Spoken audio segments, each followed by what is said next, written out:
안녕하십니까. 이번 주 월드뉴스TV 하이라이트를 찾아주셔서 감사합니다. 이번 영상에서는 이번 주 가장 많은 조회수를 기록한 핵심 뉴스들을 모아 전해드립니다.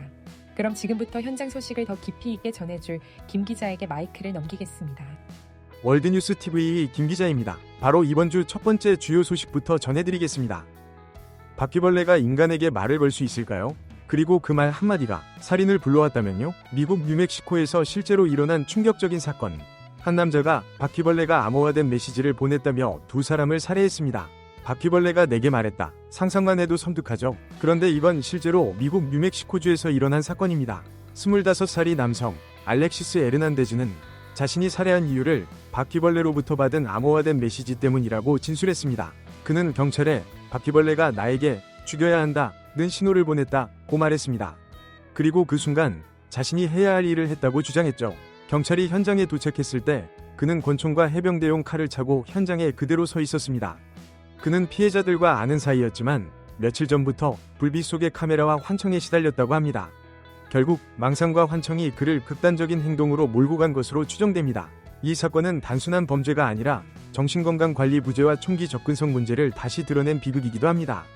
바퀴벌레가 시켰다. 믿기 힘든 말 한마디가 두 사람의 생명을 앗아갔습니다. 여러분은 이 사건을 어떻게 보시나요? 이어지는 소식입니다. 관세를 낸 미국 국민에게 1인당 $2,000를 준다면 믿으시겠습니까? 트럼프 대통령이 제안한 놀라운 아이디어. 지금부터 분석해봅니다. 트럼프 대통령은 최근 자신의 SNS에 고소득자 이외 모든 시민에게 최소 1인당 $2,000 지급을 약속하며 그 재원은 관세 수익이라고 밝혔습니다.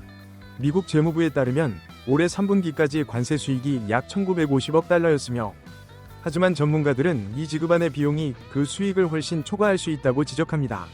또한 이 제안은 실제로 시행되기 위해선 의회의 승인과 법률적 기반이 필요하다는 점에서 제약이 존재합니다. 이 제안은 단순히 금전적 보상이 아니라 관세 정책을 통한 국민 환원 전략으로 해석됩니다. 한편으로는 관세가 제품 가격 인상으로 소비자에게 부담이 된다는 비판이 있습니다. 관세로 수익은 올랐지만 그 비용이 국민에게 돌아가고 있는가라는 질문도 나옵니다. 트럼프의 제안은 파격적입니다. 그러나 현실로 이어질지 아니면 또 하나의 선거 전략인지 지켜봐야 합니다. 여러분은 이 아이디어에 대해 어떻게 생각하시나요? 계속해서 이번 주 주요 뉴스를 전해드리겠습니다. 커피, 정말 건강에 좋을까요? 어떤 연구는 커피가 심장을 보호한다고 하고 또 어떤 연구는 심장 박동을 불규칙하게 만든다고 말하죠. 그런데 이번에 새로운 연구 결과가 발표됐습니다. 커피가 심장 부정맥 환자에게 오히려 도움이 될 수도 있다는 사실입니다. 심방세동은 전 세계 수천만 명이 겪는 질환으로 불규칙한 심장 박동과 어지럼증, 호흡곤란을 유발할 수 있습니다. 의사들은 오랫동안 카페인이 심장에 자극을 준다며 커피를 피하라고 조언했죠. 하지만 이번 디카프 연구는 그 상식을 완전히 뒤집었습니다. 200명의 참가자를 대상으로 한 6개월간의 임상실험에서 매일 커피 한 잔을 마신 그룹이 심방세동 재발률이 낮았고 첫 발작까지 걸린 시간도 더 길었습니다. 하루 한 잔의 커피는 오히려 심장을 보호할 수 있다는 결과가 나온 거죠. 물론 무조건 커피가 약이라는 건 아닙니다. 연구는 하루 한 잔 기준이었고 에너지 음료나 카페인 과다 섭취는 여전히 위험합니다. 또 현재 부정맥 증상이 있는 사람에게는 카페인이 오히려 심박수를 높일 수 있습니다. 적당히 그리고 꾸준히가 핵심입니다. 결국 커피는 독도, 약도 아닙니다. 당신이 어떻게 마시느냐가 중요하죠. 여러분은 하루에 커피 몇 잔 마시나요? 다음은 이번 주에 큰 관심을 모은 또 다른 소식입니다. 혹시 들어본 적 있나요? 타이타닉은 사고가 아니라 계획된 살인이었다는 이야기. 그 중심엔 바로 월스트리트의 거물 JP 모건이 있습니다. 그는 타이타닉의 주인이었고 출항 직전 탑승을 취소했죠. 그리고 배엔 3명의 세계적인 부호가 타고 있었습니다. 아스터, 구겐하임, 스트라우스. 이 3명은 미국의 연방준비은행의 설립을 반대했고 JP 모건은 그들을 제거하기 위해 배를 침몰시켰다고. 게다가 JP 모건은 살아남았고 이듬해 연준은 설립되었습니다. 그럴듯하죠? 하지만 잠깐만요. 정말 가능한 일이었을까요? 사실 확인을 해보면 이야기는 완전히 달라집니다.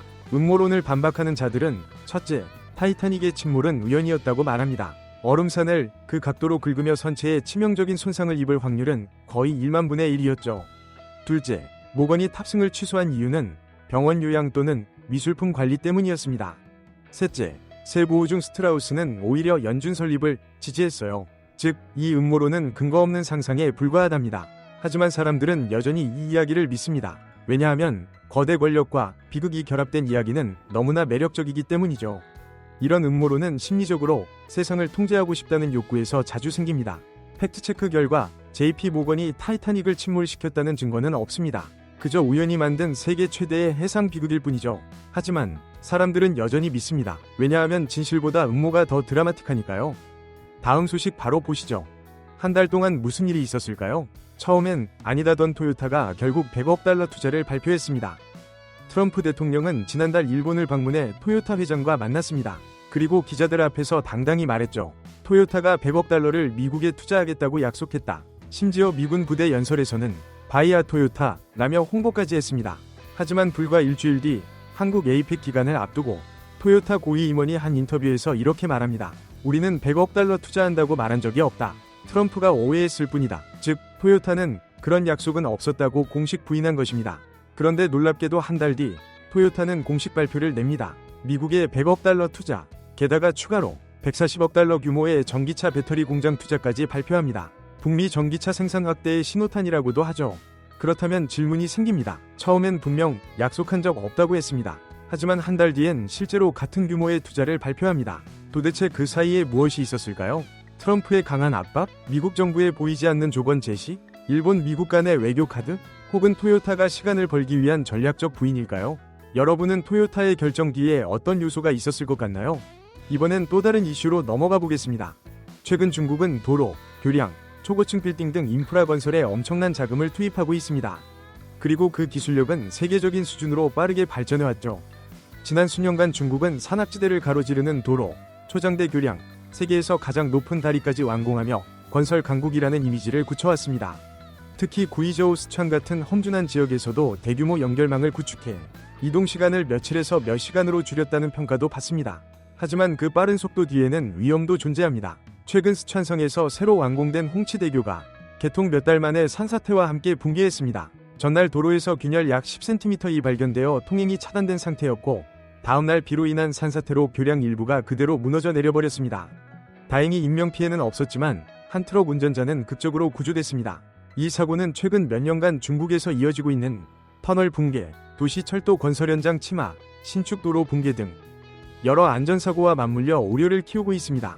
기후변화, 지형 특성, 시공 속도, 품질 관리 문제 등 원인은 복합적으로 분석되고 있죠. 중국의 인프라 기술은 세계적인 수준이지만 이번 사고는 속도, 규모 중심의 개발이 안전을 따라가지 못할 수 있다는 경고이기도 합니다.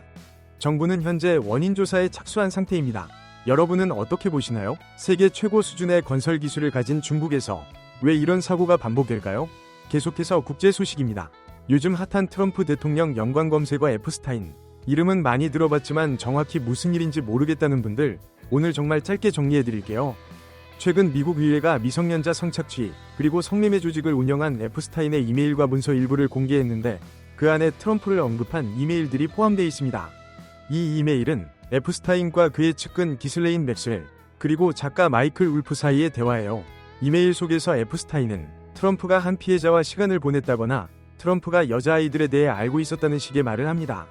또 트럼프와의 관계를 정치적으로 어떻게 이용할지 전략을 이야기하는 장면도 나와요. 하지만 중요한 건 이건 에프스타인이 쓴 말일 뿐 곧바로 사실로 확인된 건 아니라는 점입니다. 트럼프는 어떤 잘못도 하지 않았다고 부인하고 있고 이번 이메일 공개를 정치적 공격이라고 비판합니다. 또 기슬레인 맥스웰과 피해자로 알려진 버지니아 주프레 역시 트럼프가 부적절한 행동을 하는 것을 본 적 없다고 말한 기록도 있습니다.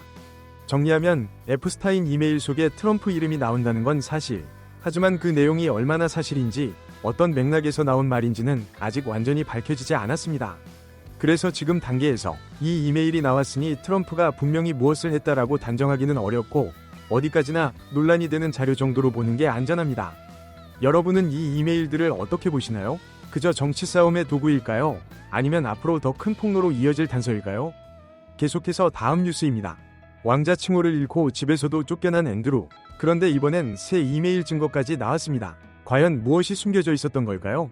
지난번 영상에서 전해드린 것처럼 앤드루는 앱스타인과의 관계로 인해 왕자 칭호 박탈, 요크 공작도 잦은 반납, 그리고 75년 임대 계약이 있던 로얄로지 퇴거까지 통보받았습니다. 이제 그는 공식적으로 앤드류 마운트배턴 윈저라는 이름만 사용하고 샌드링엄이 일반 사택으로 옮길 예정입니다. 그런데 최근 공개된 2011년 이메일 수천 건이 사건을 다시 뒤흔들고 있습니다. 앱스타인이 보낸 이메일 중 하나에는 맞습니다. 앤드루와 사진 찍은 건 사실입니다라고 적혀 있었습니다. 앤드루가 수년간 주장해온 사진은 조작이다, 기억이 없다는 해명을 정면으로 반박합니다. 또 다른 이메일에서는 앤드루가 나는 아무것도 모른다, 더는 못 견디겠다 라고 답하며 스캔들에 극도로 부담을 느끼는 모습이 드러납니다. 이 문서들은 앤드루와 앱스타인의 관계가 그가 말한 2010년 결별 이후에도 계속되었음을 보여줍니다. 또한 앱스타인이 버킹엄궁이 원한다며 기어프르를 허위 증언자로 몰기 위한 대응 전략을 논의한 정황도 포함되어 있습니다. 왕실은 이번 사태를 정리하려고 앤드루의 모든 칭호를 회수하는 강수를 뒀지만 새로운 이메일이 공개되면서 스캔들은 오히려 더 깊어지고 있습니다. 여러분은 이번 이메일 공개 어떻게 보시나요? 마지막 소식입니다.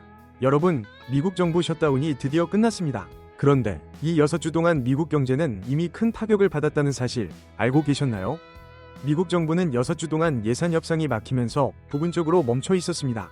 항공 지연, 식량 지원 중단 위기, 연방 공무원 급여 중단, 국민 생활에 직접적인 피해가 이어졌죠. 하지만 이번 주 상원과 하원이 예산안을 통과시키고 트럼프 대통령이 서명하면서 기관들이 다시 문을 열었습니다.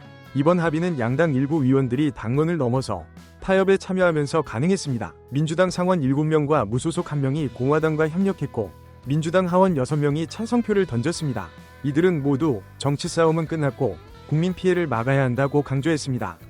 전문가들은 이번 셧다운이 2018에서 2019년보다 훨씬 심한 경제적 충격을 남겼다고 평가합니다. 이번 셧다운 기간 중 자동차 판매량이 4% 감소했고 맥주 판매량도 6% 감소했습니다. 연방 공무원 수십만 명 임금 중단과 공항, 공공서비스 운영 혼란을 초래했습니다. 민간 지표들도 경제가 확실히 흔들렸다고 말하고 있습니다. 그리고 이제 또 다른 싸움이 시작됩니다. 올해 말이면 오바마케어 보험 세액공제가 만료되는데 이를 연장할지 말지 다음 달 상원에서 큰 논쟁이 있을 예정입니다. 미국 정부 셧다운은 끝났지만 경제적 상처와 정치적 전쟁은 이제 시작입니다. 여러분은 이번 셧다운 어떻게 보시나요? 댓글로 의견을 남겨주세요. 지금까지 오늘의 글로벌 이슈 브리핑이었습니다. 좋아요와 구독은 다음 뉴스를 준비하는 데 큰 힘이 됩니다. 내일의 변화 함께 지켜보시죠.